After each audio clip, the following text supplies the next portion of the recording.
Merhaba arkadaşlar. Merhaba arkadaşlar. Merhaba arkadaşlar. Bugün size ruh noktasını anlatmaya çalışacağım. Şimdi başlangıçta ruh noktası nedir? Astrolojide bir noktadır. Bildiğim kadarıyla Araplara dayanan bir formülü var. Ayın derecesinden güneşin derecesini çıkartıyoruz ve bunun yükselen derecesine ekliyoruz. Ve bu haritada bir nokta olmuş oluyor. Bu ama gece haritalarında kullanılan formül. Gündüz haritası olduğu zaman güneşin derecesinden ayın derecesi çıkartılıyor ve yükselen derecesine ekleniyor. Bunlar birbirine kontraantisya noktalar oluyor ve şans noktasıyla da kontraantisya oluyorlar. Yani kontraantisya nedir? Birbirinin zıttı olgular bunlar. Şimdi fakat ben ruh noktası benim dediğim şey ayın fazı aslında. Ayla güneş arasındaki açı ve bütün astroloji bilgimi bu hipotez üzerinden oluşturdum ben. Ve benim formülüm farklı. Neden farklı? Ben diyorum ki ruh noktası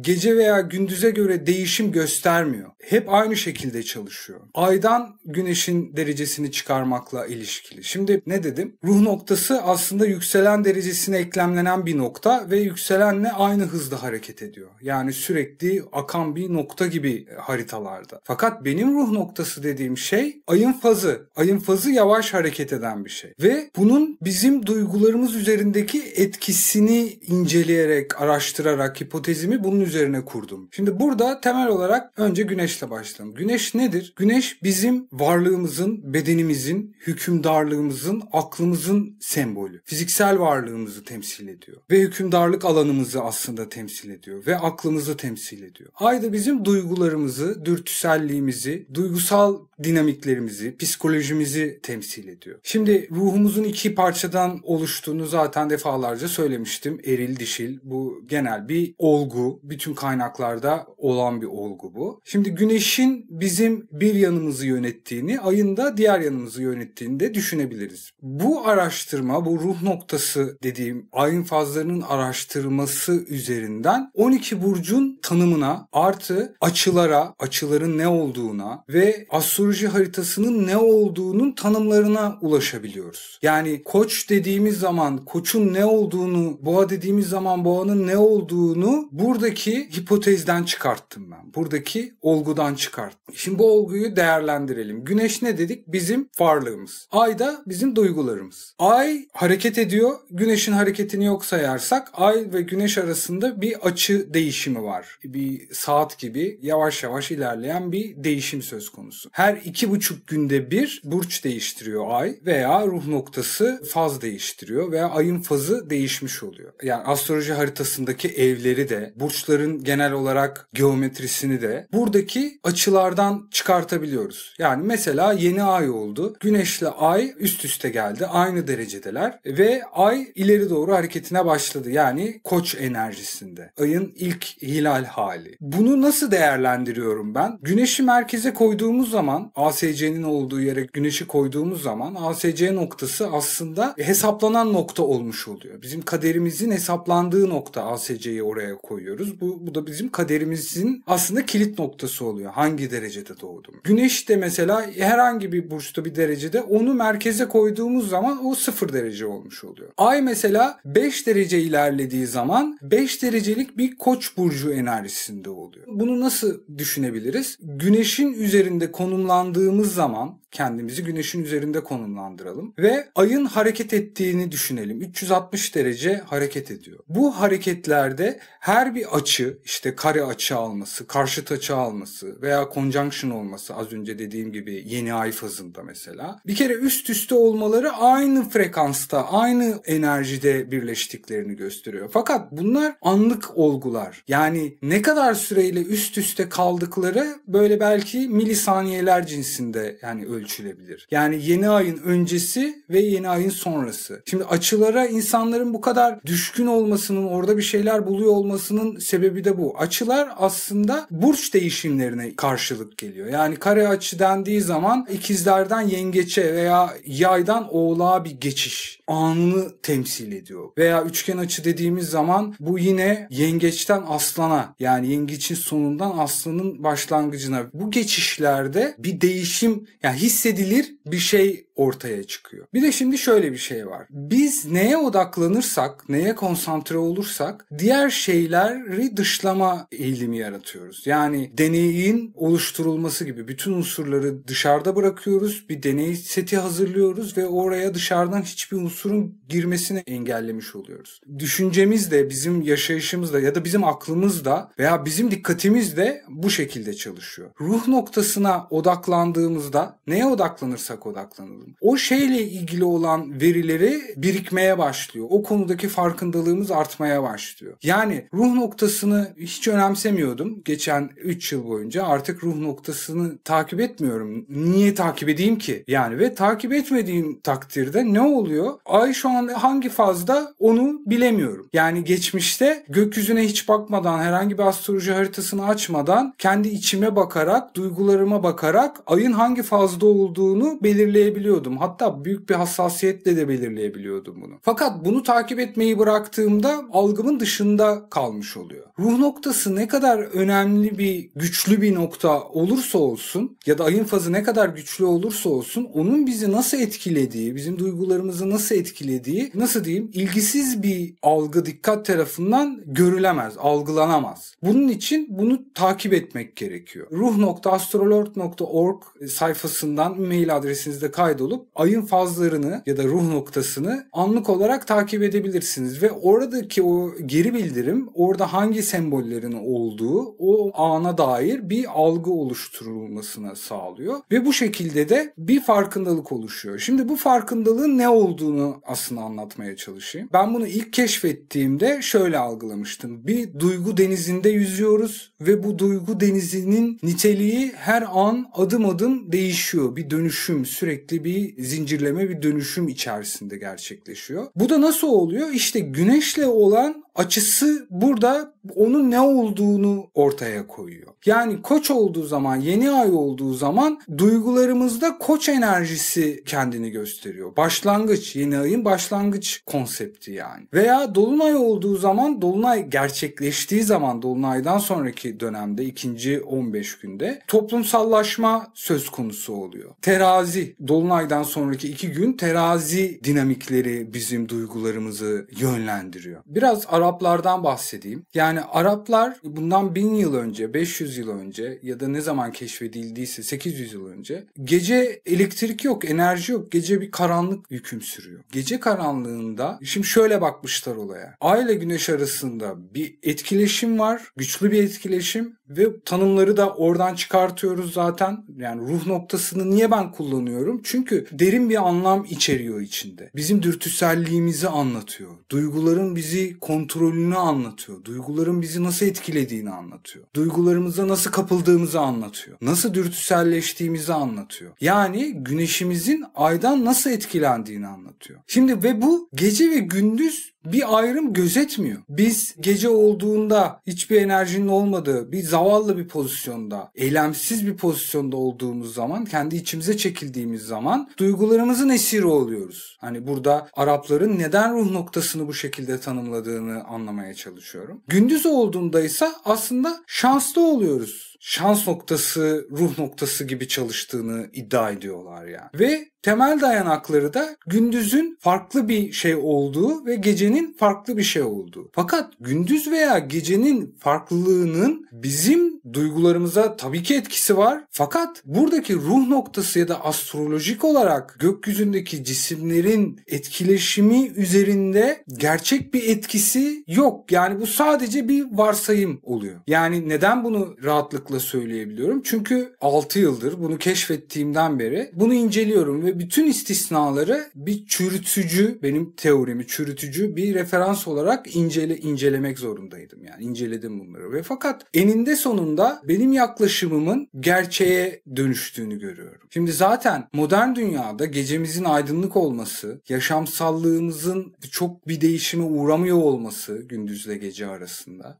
duygularımızda da eskisi gibi bir köklü bir değişim yaratmadığını gösteriyor. Yani böyle bir durumla karşı karşıyayız. Böyle olduğu zaman ruh noktası ya da ayın fazının ne olduğu ortada. Gece veya gündüz olmasının ayın fazı üzerinde bir etkisi yok yani. Ve ayın fazı bizi çok yoğun bir şekilde etkiliyor. Şimdi bir de şans noktasını düşünelim. Şans noktası da ayı merkeze aldığımızda güneşin ay üzerindeki etkisi. Yani ve bunlar şans noktasıyla ruh noktası birbirinin kontra antisesinde oluyor. Birisi böyle dolaşırken öbürü ters dolaşıyor. Doğrusal bir dolaşım, harita üzerindeki doğrusal bir dolaşım, yani Koç'tan Boğa'ya, Boğa'dan ikizlere geçiş nedensel bir akış demek. Ters olan geçişlerse, yani Boğa'dan Koç'a, Koç'tan balığa geçiş, bu da akılcı diyebileceğimiz, yani sonuçların nedenlere doğru evrildiği veya sonuçların nedenleri tanımladığı bir dinamik. Akılcı dinamik. Doğrusal akış duygucu bir dinamik. Yani bir gezegenin doğrusal hareketi bir takım nedenlerden bir takım sonuçlara giden bir olguya işaret ediyor.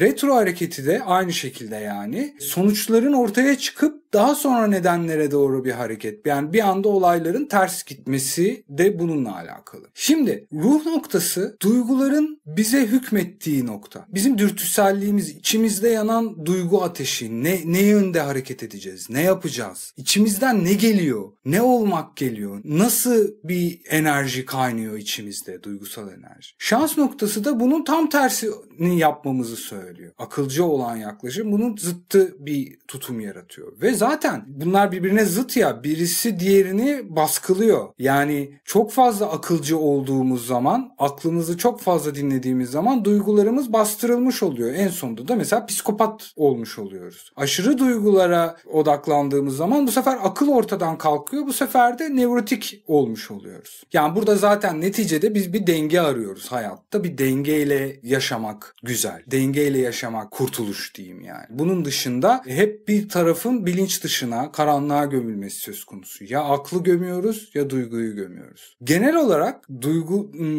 duygusal insanlar veya nevrotik toplumun dayatması olabilir. Bizim doğamız olabilir. Kalbimizin sözünü mü dinliyoruz? Yoksa aklımızın sözünü mü dinliyoruz? Aklın sözünü dinleyenler daha çok şans noktası üzerinden hareket ediyorlar. Duyguların sözünü dinleyenler de duyguların üzerinden hareket ediyor. Ve bunların birbiriyle bir çare etkisi var ya da birbirlerinin çaresi bunlar. Ruh noktası eğer bizi yönetiyorsa, bizi kontrol ediyorsa, duygularımızın esiri olduysak bunu şans noktasındaki dinamiklerle çözebiliyoruz. Bu da işte o iki gezegenin, Güneşle Ay'ın birbirine olan etkisi. Yani Güneşle yönetmek istiyorsak meseleyi, şans noktası burada anlam kazanıyor. Ay'la yönetmek istiyorsak burada ruh noktası anlam kazanıyor. Yine dediğim gibi bunlar arasında ya da bunların ikisini birden bilmek, deneyimlemek, anlamak, yaşamak gerekiyor. Bunlardan bir tanesi kötü değil yani bunlar. Hangisi olursa olsun aşırılaşmış olması, diğerinin baskılanması demek oluyor ve o zaman kötü şey ortaya çıkıyor. Şimdi bir de bunlardan yola çıkarak, yani ruh noktasından yola çıkarak duyguları tanımlamıştım yani. Bir bakalım. Koç burcunda ayın ilk 2,5 günü biz artık bir yokluk hissiyatına gömülüyoruz. Bir açlık hissediyoruz. Buna arzular diyoruz. Arzulara yöneliş. Koçun amansızca savaşçılığı onun açlıkla ilgili olan doğasından kaynaklanıyor. Yokluğu temsil ediyor. Bu tabii ki bu burçlar, Koç'tan Balığa kadar bu burçlar varoluşun, ne diyordum? Tanrı'nın sonsuz sıfatları diyordum. Ve burada en başta yokluk var. Koç yokluk. En başta yokluk. Olmayan şey. Ve olan bir şeyden söz edemiyoruz. Sürekli bir amansızca bir çaba var burada. Çünkü yok. Açsak, çok açsak, uzun zamandır yemek yemediysek inanılmaz bir açlık içerisinde ne kadar kararlı bir saldırıda bulunuruz. Yani doğadaki hayvanlar açısından bakarsak ya da bir arayışa gireriz. Bu açlığın getirdiği bir şey. Yokluğun getirdiği bir şey. Koçu bu yokluk fikriyle anlamamız gerekiyor. Evrenin varoluşu ya da varlığın ortaya çıkışı bir açlıkla ortaya çıkıyor. Bebeğin doğuşu veya her şeyin başlangıcı. Bir şey başladığı zaman yokluktan başlıyor. Ve ilk 30 derecede Koç'ta bu yokluk hakim. Daha sonra Boğa'ya geçtiği zaman artık bir şeyler edinilmiş oluyor. Boğa da varlığı temsil ediyor. Bir şeyin var olmasını temsil ediyor. Varlık gücü oluşturuyor. Bir şeyin varlığı onun hakimiyette kullanacağı potansiyel gücü temsil ediyor. Ve mesela Koç nasıl yokluktan güç alıyordu? Boğa da varlıktan güç alıyor. Yani ne kadar çok var olursa servetimiz, veya edindiğimiz o şey ne kadar büyük olursa bizim onunla ilgili olan çabamız da veya kendi kendini besliyor. Açgözlülüğü doğuruyor. Ne kadar servet biriktirirsek o kadar daha çok servet biriktirme güdüsüyle yükseliyoruz. Bu da Boğa burcunun duygusu diyeyim. Güç istenci. Nietzsche'nin deyişiyle yani. Bu güç istenci varlıkla ortaya çıkan bir şey. Yokluk içerisinde Koç'tayken önce bir varlığa edinmeye uğraşıyoruz. Boğa'da varlıkla büyüyoruz. Ondan sonra ikizlere geldiğinde yani ay böyle artık yarım aya doğru yaklaştığı zaman artık güç doyuma ulaşmış oluyor. Her şeyin bir sonu var. Boğa burcunun sonuna geldiğimizde biz artık duvara çarpıyoruz. O mutlak güç ya da burada şey de olabilir. Bir konuda bir fikrimiz var ve o fikir gerçek olduğunu düşünüyoruz. Gerçek gibi büyüyor. Müthiş bir kesinliğe ulaşıyor, güce ulaşıyor ve ikizler geldiği zaman bir anda şüphe ortaya çıkıyor. Bir an önce yani ikizlerden önce Boğa'da yani bunun ruh noktası değişimlerinde bu duygu değişimlerini, bu akışın değişimlerini gözlemleyebilirsiniz. Müthiş bir güç etkisi varken, güç odağı varken bir anda o gücün aslında öyle olmayabilir mi? Veya onun zıttı, o bütünselleşmiş gücün parçalanması. Zaten ikizler ne? Yin yang yani. O biz mesela beyazı büyüttüysek bir anda siyah karşımıza çıkıyor ve hangisinin iyi olduğu, kararımızı değiştirmemiz veya yeni bir şey öğrenmemiz, yani bildiklerimiz üzerine hareket ettiğimiz zaman hiçbir şey öğrenemiyoruz. Ne zaman şüpheye düşüyoruz, ne zaman kesin mutlak olan inançlarımız örseleniyor veya dinlemek de böyle. İkizler dinlemek demek. Yani susmak, kendi bütünlüğünü alıp bir kenara koymak ve karşı tarafın ne söylediğini anlamaya çalışmak. Onun ne söylediğini anlamak kendimizle, bizimle zıt düşmesi gerekiyor. Eğer zıt düşmezse zaten etkiye uğrayamıyoruz neticede. Ya da şöyle söyleyeyim, daha önce izlediğimiz, daha önce bildiğimiz bir şeyi izlemek istemiyoruz. Yeni bir şey arıyoruz. Bir YouTuber takip ediyoruz mesela. Yeni bir yayın yapsın istiyoruz. Eski yayını dinlemek istemiyoruz.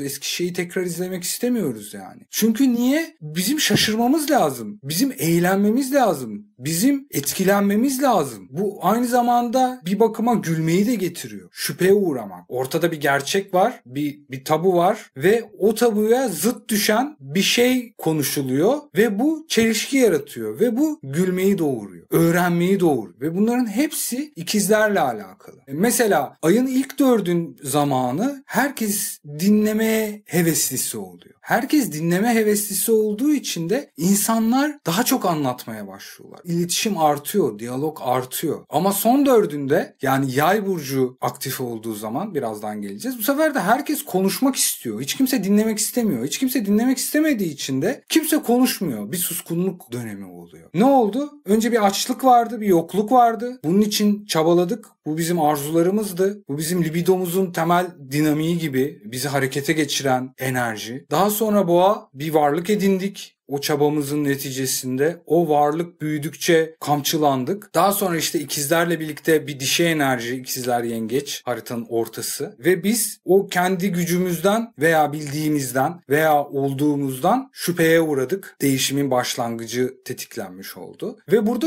şüphe var. Yani kararın verilmeden önceki durumun değerlendirilmesi ikizler. Daha sonra yengeçe geçtiği zaman orada da artık bir karara varmış oluyoruz. Yani orada mesela yengeç temsilinde ne var yengeç burcunun temsilinde? İki kıskaçtan bir tanesi diğerinden daha büyük çiziliyor. Daha büyük gösteriliyor. Ve bu orada da bakın yin yang var. Orada da bir ikilik var. Yengeç de ikiliği barındırıyor. Neden? Çünkü aslında orada da ikna oluyoruz. Neye ikna oluyoruz? Bizden olmayan şeye ikna oluyoruz. Hani şüpheye uğradık ya ikizlerde. O şüphenin ardından ikna edilmiş oluyoruz. Ya da farkındalık olmuş oluyor. Duygularımızla bir şeyin ne olduğuna karar vermiş oluyoruz. Veya başka bir şekilde düşünelim. Nasıl düşünebiliriz? Yani 4. ev, ayın evi, bizim duygularımız ve ardından gelen aslan eylemlerimiz, eylemlerimizin temel kaynağını oluşturuyor. Yani yengeç burcunla Aslanla bir karara varıyoruz. Aslında buna idrak da diyordum ben. İdrakımız duygularımızla alakalı, sezgilerimiz, biraz aslında dürtüselliğimiz. Dürtüselliğimiz ne kadar gelişkinse hem anın içerisinde akarken o kadar doğru kararlar veriyoruz. O kadar doğru anlıyoruz şeyleri. Ve bu çok hızlı gerçekleşiyor. Üzerine düşünmeden gerçekleşiyor. Yani etkiye uğruyoruz ve hemen bir karara varıyoruz. Buradan bir yargı çıkartıyoruz. Şimdi aslında bunları böyle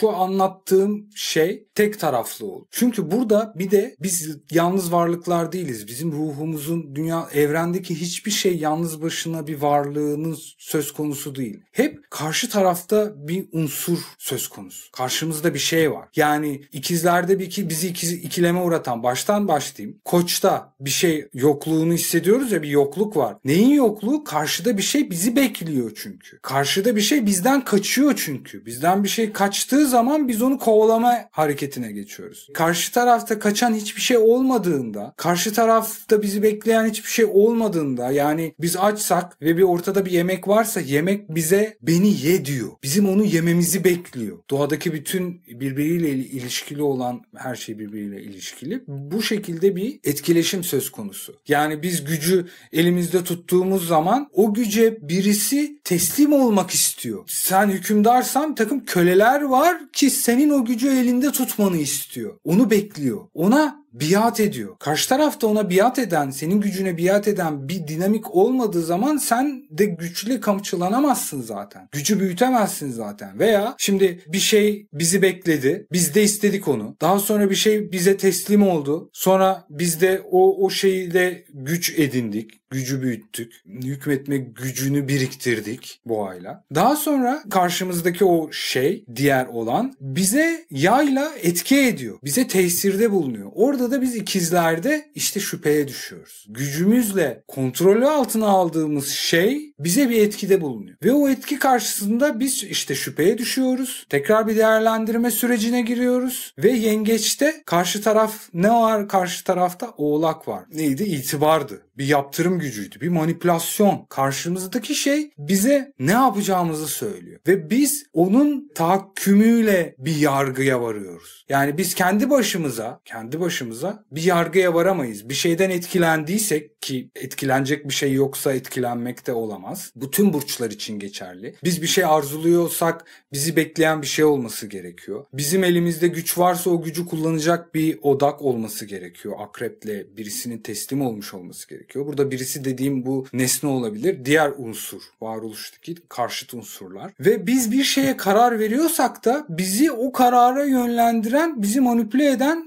dinamikler olması gerekiyor. Bir çerçevenin olması gerekiyor. Ondan sonra şimdi ne oldu? Duygularımızı da şekillendirdi karşı taraf. Etkilenmemizi şekillendirdi yayla. Oğlakla duygularımızı şekillendirdi. Daha sonra biz hükmümüzü kuruyoruz. Aslan burcunda. Ne denir? Bizim özgüvenimiz, temel varlığımız. Şimdi antisyası ne? Hemen çapraz karşısındaki burç. Boğa. Yani boğada bir enerji birikiyordu ya, bir güç birikiyordu ya. Aslanla o gücü devreye alıyoruz. Milyon dolarların olması bir şeydir ama bunun yaratmış olduğu özgüven başka bir şeydir. Aslandır. O senin paran yoksa otobüse bile binemezsin.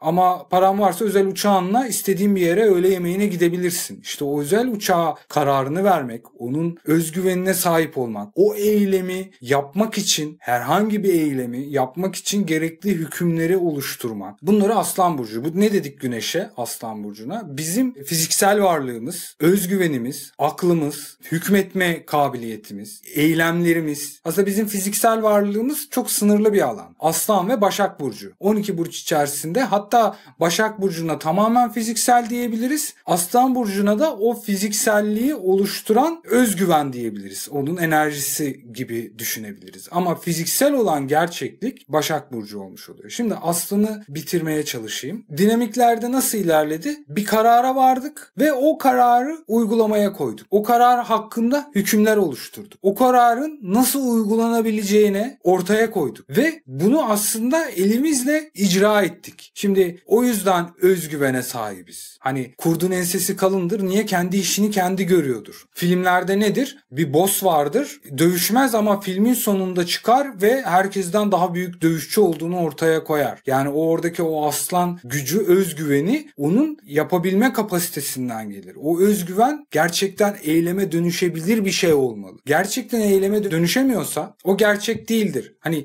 çok fazla paran olur. Sana sadık adamları öne sürebilirsin ve onlar senin yerine dövüşür. Bu da bir hükümdür. Birisinin senin yerine dövüşmesini, onu ikna etmek, oğlakla onu ikna etmek, onu manipüle etmek, onu inandırmak ve senin yerine onun savaşmasını sağlamak da senin hükmünün bir parçası olmuş oluyor. Veya bu hiyerarşik yapılanmalar, toplum yapılanmalarında yönetici bu manipülasyonu yapıyor, bu kontrolü sağlıyor ve organizasyonda daha aşağıda o işi gerçekleştiren kişilerin özgüvenini aslında oradaki lider onlara sağlamış oluyor. Ben sana güveniyorum diyor. Bunu yaparsın diyor. Bunu da yine aslında Kova burcuyla sağlanan bir şey bu. Kova burcu karşı tarafa yapabilirsin, edebilirsin. Bu gücü ben sana veriyorum. Bu kontrol gücü sendedir diyor ve ama Kova burcunun misyonu da burada beklemek olmuş oluyor. Eylemi yapmak değil. Çünkü eylemi Aslan burcu, aslan enerjisi yapıyor. Güneş yapıyor yani. Şimdi o eylemin sonunda da o özgüven demek bir şeyin yapılması demek. Özgüven nasıl oluyor? Bulaşıklar yıkanacak. Mesela özgüvenin tamsa bulaşıkların yıkanmasıyla alakalı. Bulaşıklar yıkanmamış olsa bile sen onu yıkayacağından emin olduğun için o hükme sahipsin ve gidip yıkıyorsun mesela. Ama yıkanmadan önce de sendeki o algı, o güç sende bulunuyor. Zaten sende o güç bulunmadığı zaman, o özgüven olmadığı zaman o bulaşıklarda yıkanamamış oluyor. O işte gerçekleştirilememiş oluyor. Sürekli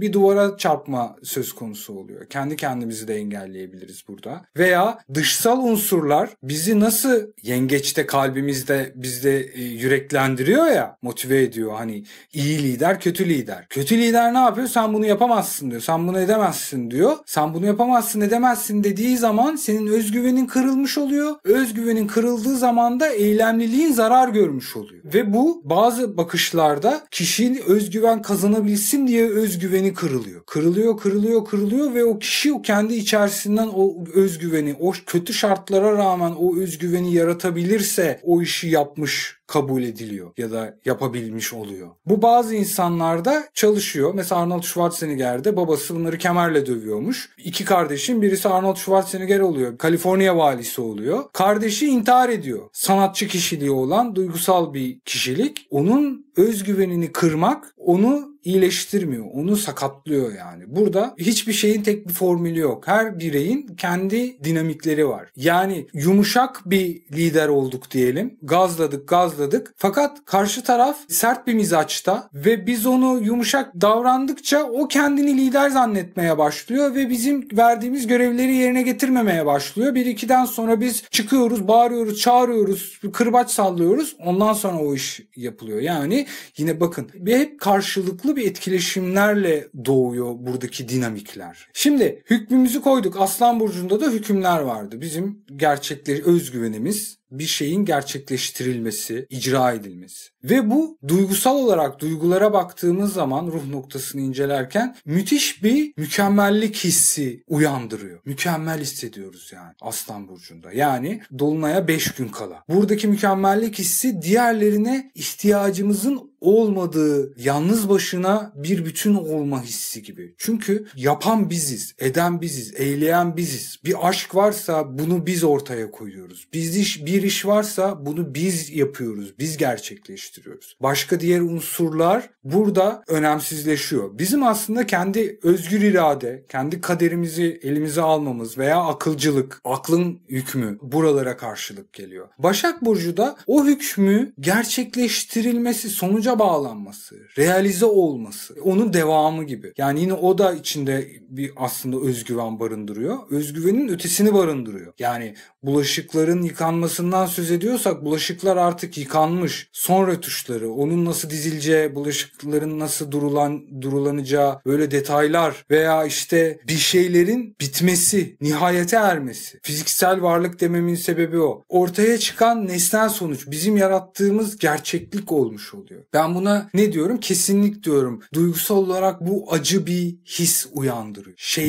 Şeyin bitmiş olduğu hissini uyandırıyor. Sona gelinmiş olduğu hissini uyandırıyor. Ve geri döndürülemezin hissini uyandırıyor. Kesinlik diyorum o yüzden. Mesela olmuş ve ölmüş diyorum burada. Olmuş olan şey geri döndürülemiyor. Yeniden bir döngüye girmesi gerekiyor. Veya düzeltilmesi onun o bitmiş halini yeniden ele almak, tekrar başa sarmakla mümkün olabiliyor. Yani bir adım geri gelip özgüvende bir değişiklik yapıp onu dönüştüremiyoruz. Ama diğer unsurlarda bir şey ortaya çıkmadıysa etkilenme, verilen kararlar, koyulan hükümler bunlar değişime uğrayabiliyor. Bunlar sonucu etkilemiyor. Yani sonucu nasıl etkiliyor? Süreçler içerisinde etkiliyor. Ama sonuç ortaya çıktığında, projeyi bitirdiğimizde, şeyi gerçekleştirdiğimizde, mesela bulaşıkları yıkayacağız, bulaşıkları yıkıyoruz. 2 tane sünger var. Biri kötü sünger, biri iyi sünger. Kötü süngerle yıkadık bulaşıkları, oraya koyduk, duruladık. Bir baktık, kötü süngerle yıkamışız. Kir var yani üzerinde. Artık onun geri dönüşü yok. Yani onun baş tekrar ele alınması gerekiyor. Ama karar verdik bulaşık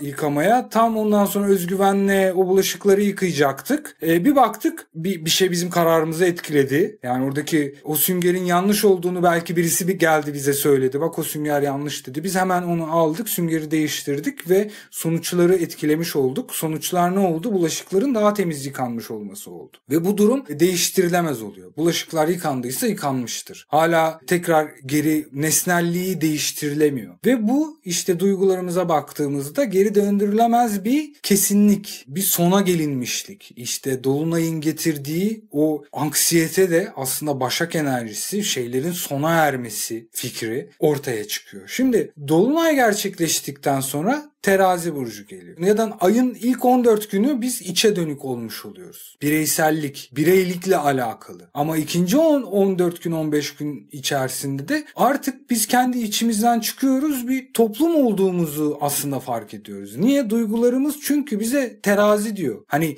senin arzuların, senin ihtiyaçların var. Bunlar koç. Ama bir de beklenti var. Yani toplumdan bir şey bekliyoruz. Şimdi burada mekanizma şöyle çalışıyor. Biz bir şey arzuladık, onun için çabaladık ve koçta arzuladık, başakta sonuçları elimize aldık. Diğer tarafta da teraziyle bir şeyi bekledik ve toplum bize onu sundu balıkla. O da bir realite. Kuantum realitesi diyorum. Belirsizlik üzerine çalışan bir realite. Başak kesinlik üzerine çalışıyor. Her şeyin kesin olduğu, geri döndürülemez olduğu. Balık da her şeyin belirsiz olduğu. Yani bir şey bekliyoruz. O yüzden bir şey istediğimiz zaman, onun için gerekli dinamikleri çalıştırdığımız zaman o şey gerçekleşiyor. Çünkü bizim elimize bakıyor. Ama bir şey beklediğimiz zaman gerekli dinamikleri ne kadar iyi çalıştırırsak çalıştıralım, orada bir belirsizlik söz konusu. Orada onun kabulü önemli. Toplumsallıkta çünkü vazgeçebilmek gerekiyor. Birisiyle bir toplum olabilmek için onun da bir kendi başına bir birey, onun da bir değer olduğunu bir kere anlamamız gerekiyor. Beklenti illaki benim istediğim olsun değil. Bir şeyi beklemek, onun olmayabileceği durumları da işin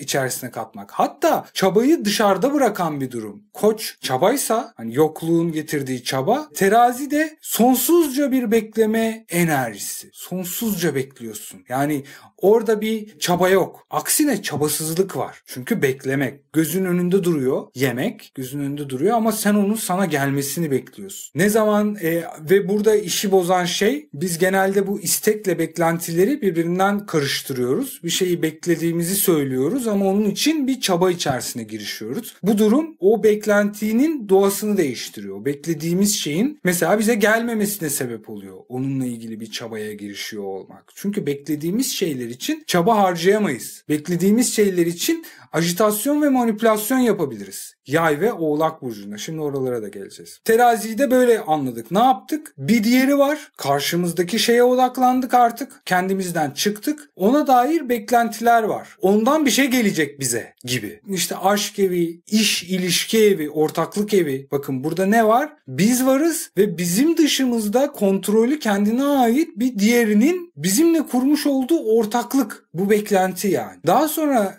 Akrep burcuna geldiğimiz zaman Akrep de teslimiyet demek. Yani orada kendimizi tamamen unutuyoruz aslında. Kendi varlığımızı tamamen vazgeçiyoruz varlığımızdan. Kendi ihtiyaçlarımızdan veya kendi gücümüzden vazgeçiyoruz. Gücü karşı tarafa bırakıyoruz. Aslında bunu ruhsal dinamikleri incelerken ben şöyle görmüştüm. Bu akrep enerjisiyle bir başkalarına güç verebiliriz. Onların özgüvenlerini veya boğa enerjilerini, onların libidolarını, hayat enerjilerini arttırabiliriz. Fakat bu bizim çöküntüye uğramamız demek. Bu bizim depresyona girmemiz demek. Analarımız bir bakıma bunu yapıyorlar. Yani bizim iyi durumda olmamız için kendi enerjilerini böyle akrep enerjisinde yükseltiyorlar. Yani aslında akrep enerjisinin yükselmesi bizim enerji kaybımızmış gibi algılanıyor. Halbuki biz enerji kaybetmiyoruz orada. Biz orada akrep enerjisini yükseltiyoruz. Ciddi bir şekilde ne kadar çok yükseltirsek o kadar büyük bir çöküntü içerisine giriyoruz. O kadar böyle bitkinleşiyoruz. O kadar köleleşiyoruz. Gücü karşı tarafa aktarıyoruz. Burada bu tabii ki aslında huzur getiriyor. Analarımız bunu nasıl yapıyor? Veya birisine duygusal olarak destek olmayan bir insan nasıl yapıyor? Kendi kederini büyütüyor ve bu aslında huzur getiriyor. Bir başkası iyi. Ben kötüyüm ama bir başkası iyi. Yani böyle de bakabiliriz. Veya o enerjinin doğası da bunu veriyor zaten. Huzur dediğimiz şey ya da ilahi yönelimler, ilahi metotlar hep bu toplumsallığa odaklanmıştır. Hep aslında akrep enerjisine, hep bir teslimiyeti över. Hep bir oraya bir yönlendirme vardır. Orada nedir? Allah'a teslimiyet vardır. Burada Allah'tan kasıt ne aslında? Evrenin bizim dışımızda kalan bütünlüğü, diğer her şey. Şimdi ölüm de burada. Yani ölüm mutlak huzur. Mutlak huzur ne oluyor? Kendi yaşamımızın, kendi yaşam enerjimizin tamamen sona erecek kadar akrep enerjisinin yükselmesi demek. Burada anlattığım fikirler eril ve dişil olgular. Biri yönetiyor, biri yönetiliyor. Biri enerji veriyor, öbürü enerji alıyormuş gibi gözüküyor. Halbuki iki tarafta da belli bir enerji yükseliyor. Bir tarafta eril enerji yükselirken öbür tarafta dişil enerji yükseliyor. Kişi fedakarlığı tanımıyorsa, kişi akrebi tanımıyorsa, kişi akrebi benimsemiyorsa bir kere huzuru yoktur. Depresyonu da yoktur. Depresyon yerine anksiyetesi vardır. Yani sürekli bir çaba içerisinde. Panik atağa götürür bu. Nedenini bilmediği ölüm korkusuna götürür. Bak ölümden kaçınıyor. Ölümden korkuyor. Veya bir şeye teslim olurken, birisine bir kıyak geçerken ezilme hissediyor. Ve bu ona sıkıntı veriyor. Şimdi kişi bu akrep enerjisi, ruh noktası akrep enerjisinde olabilir. Akrepte bir sürü gezegeni olabilir. Bu nedir? Kişiye bu enerjiden bir sürü olgu veriyor demektir. Fakat kişi mantığıyla, ruhuyla, farkındalığıyla buradaki olguları ya da ahlakıyla buradaki olguları yanlışlıyorsa, bu akrep enerjisindeki veya toplumsal olguları yanlışlıyorsa, bu onun için müthiş bir işkencedir. Bu cehennem de aslında böyle bir şeydir. Cehennem toplumsallığı bilmeyen insanların toplumsallık karşısında yaşadıkları deneyimdir. O çektikleri acıdır. Akrep enerjisi korkunç bir ızdıraptır ama onu kabullendiğinde huzurun tanımıdır. Huzurun kaynağıdır. Ne oldu? Beklentiye girdik, toplumsal bir beklentiye ve o toplumsal beklentinin ardından oraya teslim olduk. Ona eyvallah dedik akrepte. Ondan sonra güç bize geçiyor. Ne? Yay ve oğlak. Burada bunlar eril burçlar. Yayda mesela artık söz söyleyebiliyoruz. Kendimizi dayatabiliyoruz.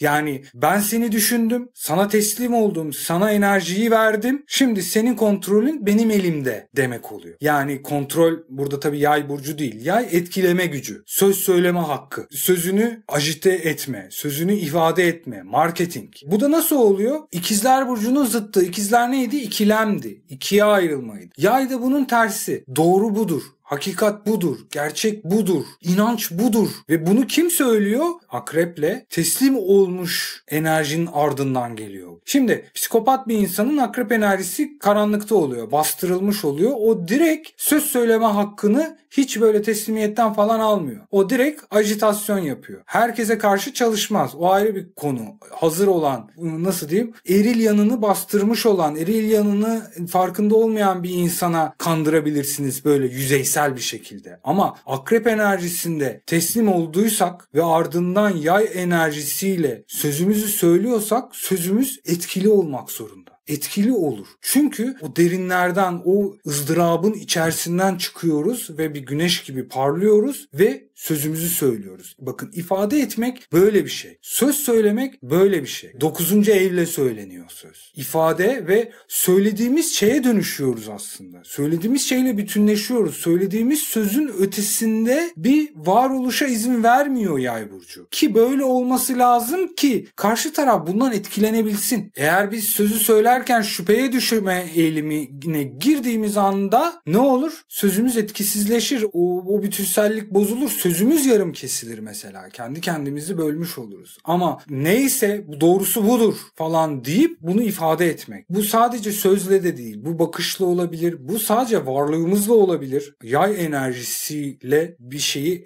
etki altına almak. Etki altına almak değil. Etki uyandırmak. Onu uyandırmak. Onu etkilemek. Çünkü karar bir sonrakinde veriliyor. Yani şimdi Oğlak Burcu'nun. Şimdi bir şeye etkiledik. Sözümüzü söyledik. Budu böyle baskıyı yaptık. Ajitasyonu gerçekleştirdik. İfademizi ettik. Daha sonra Oğlak Burcu'nda bizim itibarımız denmesinin sebebi de o. Bizim yaratmış olduğumuz etki. Karşı tarafta ne kadar bir karar değişimine sebep olduk. Onu ne kadar etki altında bıraktık. Bizim söylediğimiz sözlerden ne tip yargılar çıkartıyor. Aslında bu da bizim kontrolümüzde. Buna da manipülasyon diyoruz. Oğlak. Ve bu aslında sözlü olan bir şey değil. İfadeyle olan bir şey değil. Çünkü Yay burcunda ifade ettik. Oğlak burcunda artık kabul ettiriyoruz. İfade etmiş olduğumuz şeyin doğruluğunu gösteriyoruz. Yine bunlar enerjiler. Yine bu belki beden diliyle, belki yine sözlerin bir parçası olabilir. Yani hayattaki birçok unsuru şey olarak ayrıştıramayız. Bu Koç burcu, bu Yay burcu, bu işte bilmem ne burcunun bir görünümüdür diyemeyiz. Çünkü her bir varoluş bu 12 burçtan unsurlar ya da o 12 burçtan dayanaklarla birlikte ortaya çıkıyor. O yüzden bizim yaptığımız manipülasyon da aslında nedir yani? Hep bizim itibar geliyor. 10. ev itibar evi. Bizim itibarımız. İtibarımız ne kadar büyükse karşı tarafın iknası da o kadar mümkün oluyor. O kadar kolay oluyor. Çok ünlüysek çok bir söz söylememize gerek yok. Şu şöyledir diyoruz. O hemen insanlar buna kolaylıkla ikna oluyorlar. Diyorlar ki bu kişi doğru, bu kişinin itibarı yüksek. Yani ya da bizim gözümüzde şu kişinin itibarı yüksek dediğimiz zaman onun söylediği sözlerden etkileniyoruz ve kararımızı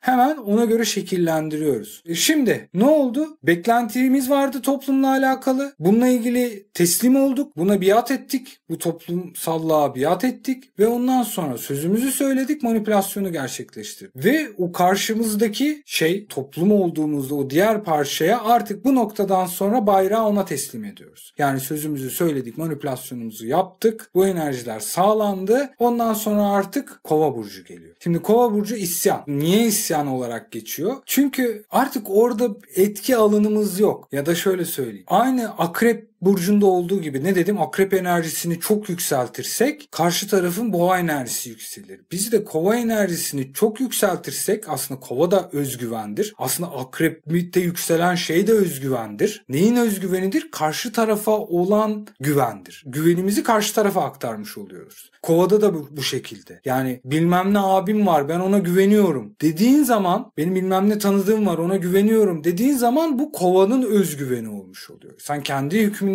dolayı bir şeye güvenmiyorsun. Bir başkasının hükmünden dolayı güveniyorsun ve senin o güvencin o bir başkasını hüküm sahibi yapıyor. Onun özgüvenini arttırıyor. Onun eylemleri gerçekleştirmesine imkan tanıyor. Şimdi bu isyan bunun neresinde bakarsak? Yani yapan kişi biz değiliz. Biz burada bekleyeniz. Biz orada bekliyoruz yani.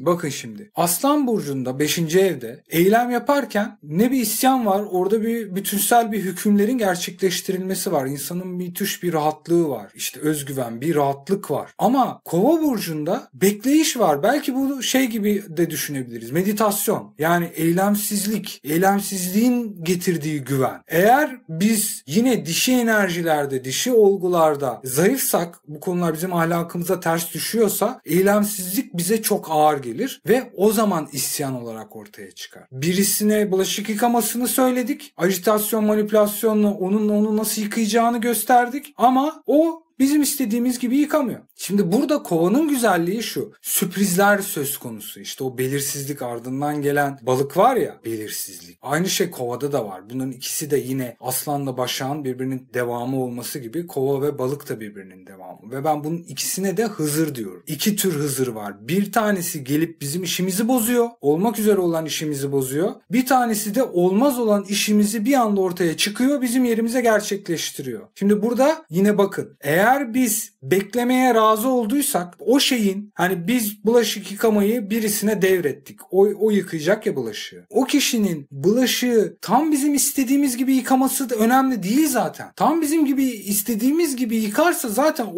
orada bir sürpriz yok. Bir yenilik yok. Orada bir Hızır yok. Biz inisiyatifi ona bırakabildiğimizde, biz mesela bulaşıkların yıkanması gerektiğini söyledik. Bir baktık hani o kadar serbest bıraktık ki, kova enerjisini o kadar yükselttik ki, karşı tarafa o kadar güveniyoruz ki o bulaşıkları yıkayacağı konusunda. Bir bakıyoruz biz ondan istemediğimiz halde bulaşıkları kurutmuş veya bizim ona söylemediğimiz bir şeyler icat etmiş. Oraya dahil etmiş. Şimdi biz ama orada eğer şüphemiz varsa, onun o işi doğru yapamayacağına dair bir sıkıntı duyuyorsak, bu sefer de gittiğimizde o kişinin o işi berbat ettiğini görürüz. Yani Hızır o kişinin içine girdi ve biz endişelendiğimiz için işi berbat etti. Veya biz ona aşırı bir şekilde güvendiğimiz için yeniliklerle, beklenenin ötesinde bizim aklımıza gelmeyecek yeniliklerle onu bize getirdi. Ve balık da elimize aldığımız sonuç. Hayatın bize getirdiği ödüller. Yine burada biz şeyin olmayışını kabul ettiğimizde dış dünya bize onun hayal dahi edemedi. O yüzden şeyler belirsizlik içerisinde gerçekleşiyor. Hiçbir şey tam istediğimiz gibi gerçekleşmiyor. Ya istediğimizden kötü gerçekleşiyor ya da istediğimizden iyi gerçekleşiyor. Tam bizim istediğimiz gibi gerçekleşmiyor şeyler. Burada serbest bırakma, kova ve balık enerjisinin doğası onu serbest bırakmaktan geçiyor. Dişi nasıl beklemek için çaba harcamıyorduk. Akrepte onu serbest bırakıyorduk. Ona biat ediyorduk. O ne olursa olsun kabulümüz diyorduk. Yine öğrenmek, yani ikizler ve yengeçte de doğru kararı vermek, doğru şekilde etkilenmek, güçlü şekilde etkilenip güçlü kararlar verebilmek için kendimize dayatamayız. Kendimize dayattığımız anda iş bozuluyor. Şimdi kova ve şeyde eğer biz burada güç uygulamaya kalkarsak, gücü de nerede uyguluyoruz? Mesela biz de gidiyoruz Aslan ve Başak'ta uyguluyoruz. Yani karşı taraf özgüvenle bulaşıkları yıkıyor. Çok bulaşık yıkamak konusundan odaklandım ama bence bir işle alakalı güzel bir örnek. Biz ne yapıyoruz? Salonda oturamıyoruz. Habire gelip onu kontrol ediyoruz. Habire biz orada, hükmümüz orada bulunuyor. Habire uyarılar, habire şeyler yapıyoruz. Bu hem gelişimi durduruyor, sıkıntıya sürüklüyor, karşı tarafın egosunu düşürüyor. Neyi arttırıyor? Bizim egomuzu arttırıyor. Ama neredeki egomuzu arttırıyor? Sanki işi biz yapmışız gibi oluyor. Yani her konuda direktifi ona verip onu dayattığımız zaman sanki bulaşığı biz yıkamış oluyoruz. Bizim özgüvenimiz, yani o bulaşığı bir kere zaten kendimizin yıkadığını varsaymaya başlıyoruz. Halbuki o bulaşığı bırakalım da o kişi yıkasın. Hayat bize bir ödül sunsun. Kova burcu. Şimdi hayatın bize ödül sunmadığı isyan ne? Bizim ona olan güvenimizin olmayışı. Yani kovadaki isyan aslında kovanın negatif tarafı olmuş oluyor. Kovanın pozitif tarafı hayata güvenmek. İsyan etmemek oluyor. Tam tersi. Güvenmek. Şimdi diyelim ki biz güvendik ama o kişi berbat etti işi. Biz yine kova enerjisini yüksek tuttuğumuzda o kişiye yaklaşımımız bu sefer onu çok daha yoğun bir etki altında bırakıyor. Yani işi telafi etmenin yollarını arıyor. Yine işi o yapıyor. Bakın, isyana düşmedik, endişelenmedik, paniğe kapılmadık. İş yanlış oldu. Ama biz yine serin kanlılıkla duruma müdahale ettik. Çünkü kontrol bizim elimizde değil. İşi yapacak olan kişi başkası. Bakın, bütün liderler bunu yapması gerekiyor. İsyan etmek yerine, yani isyan enerjisinde olmak yerine, diğerlerini, yani çalışanları beğenmemek yerine onlara güvenmek gerekiyor. Ne kadar güvenilmez olurlarsa olsunlar o işin doğru yapılacağıyla alakalı. Sen onlara güvendiğin zaman onlar güvenilsiz olsalar bile eninde sonunda senin güvenine biat etmek zorunda kalıyor. O öğrenemedikleri işi öğrenmek zorunda kalıyor. Çünkü